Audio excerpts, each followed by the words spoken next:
Okay, hello, it's Mars here again. And this is a little bit about, my series on intermittent fasting. My personal story is I started fasting probably 8 or 9 months ago. I've let go of almost 60 pounds. I think I'm pretty much where I need to be, although I'm kind of let my body, do the leading for me. I really enjoy fasting, and I am sharing some of the things that I've learned about fasting. And the main question, that I get from people like, why would anybody fast? Why would you do that? Because we come from this place that fasting means to deprive ourselves in some way. Yeah, that's really true. We are depriving ourselves. But what we're also doing, if you can look at it another way, is giving ourselves an opportunity for our body to take care of the business that it needs to take care of, i.e., digest our food, put our hormones into balance, let our organs take care of business rather than overloading them constantly. And that could work twice as hard. It's like doing a 75 to 80 hour work week as opposed to, a 15 or 20 hour work week when you have time to take care of yourself, right? So that's what fasting is so much for me. Why, oh, why would you even do that, right? So let's not come from that place of depriving. Let's come from a place of what are some of the things that actually happen. And I've put these over here in the green.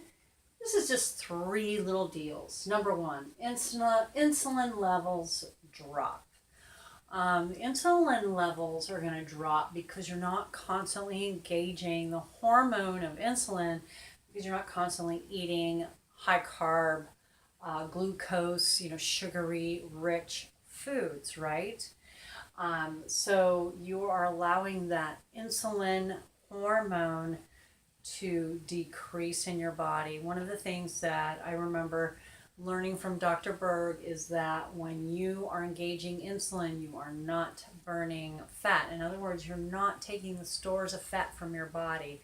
So as long as you continue to feed your body, it's very difficult for it to do two things at once. Not a good multitasker in that sense.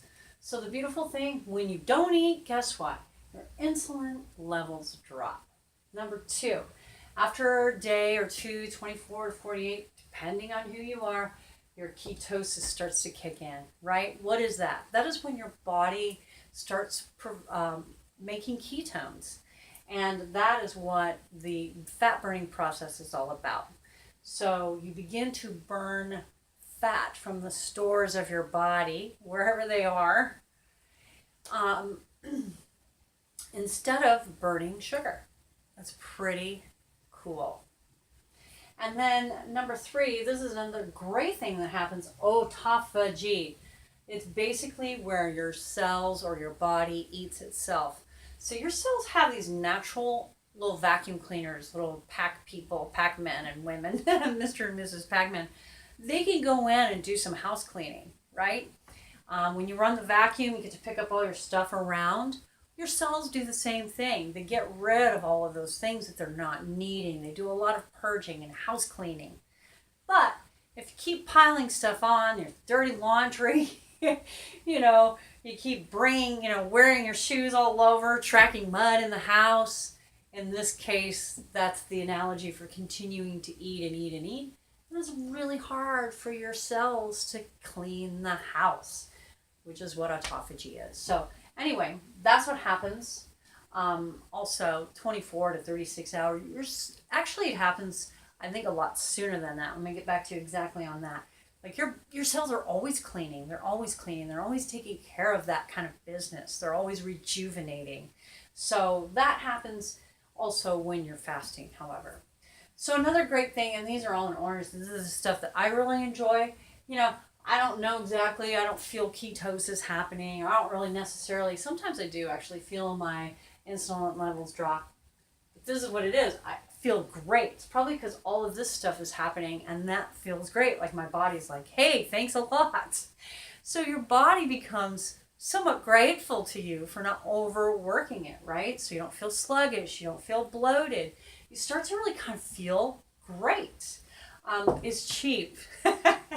I thought about that once. I was like, wow, I don't have to go to the grocery store today because I'm not eating anything. I don't have to go to the restaurant today. Why? Because I'm not eating anything. Doesn't mean that I don't go to restaurants when I'm fasting. It doesn't mean that I don't go out to drinks with friends.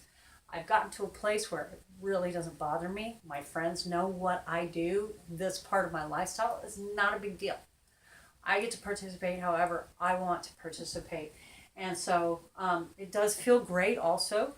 I don't feel like I deprive myself. It's just a decision that I make. It's cheap, saves time. I don't know how many times I've cooked breakfast, lunch, and dinner for myself and my kids. Breakfast, lunch, and dinner. Breakfast, lunch, and dinner. Breakfast, lunch, and dinner. Breakfast, lunch, and dinner. It's exhausting. Sometimes I just like not to cook anything, like not to eat anything, like not to grocery shop for anything. So really, that maybe saves time, but also gives me time to do other things, like play the ukulele, write a note to a friend, or read part of a book. I don't feel like I have to eat right here right now because I've decided not to eat, so I'll just read a book. um, and also, this is just some of the things. Hunger is a great teacher. What do I mean by that? I'll do a meditation session about that. Hunger is great because it teaches you a lot about your cravings. It teaches you that sometimes, what you think is your hunger is not your hunger at all. It's just the wanting of something. For example, there's this great bakery that I used to go to like all the time, and I used to get their amazing breakfast sandwich, and I loved it. And if I didn't go for a few days, my brain would start thinking about ways to make an excuse so that I could get out of that part of town and get to that breakfast sandwich. And so I would often succeed because my brain is really smart, knows how to justify things for me and make shit happen, right? But when I started fasting, I noticed that this craving would come upon me, and I was like, honestly, I'm not hungry. This is my habit talking. This is my wanting to go over to this particular cafe where I know the people and I enjoy the people and I enjoy the food, and this is part of my comfort, part of my community. So I was able to, and I still do, sometimes I go in, I just have myself a cup of coffee or whatever. But I mean, it's taught me that not all my hunger was really hunger. It may have been because, I felt alone. Or some of my hunger is because I'm uncomfortable. I need to sleep. That's a big reason that I feel hungry often. I don't know about you. Or, maybe a number. I'm stressed out. I'm overwhelmed. When you're fasting and you've decided that you're not going to eat, you can see all these things coming to you, but you can say, you know what? I'm feeling overwhelmed, but I'm not really hungry. So that's why hunger is a great teacher. And it's kind of fun to learn about how your body processes cravings, right? So, anyway, why fast? I would love to know if you're a faster, if you're thinking about it, why? Why would you even do this?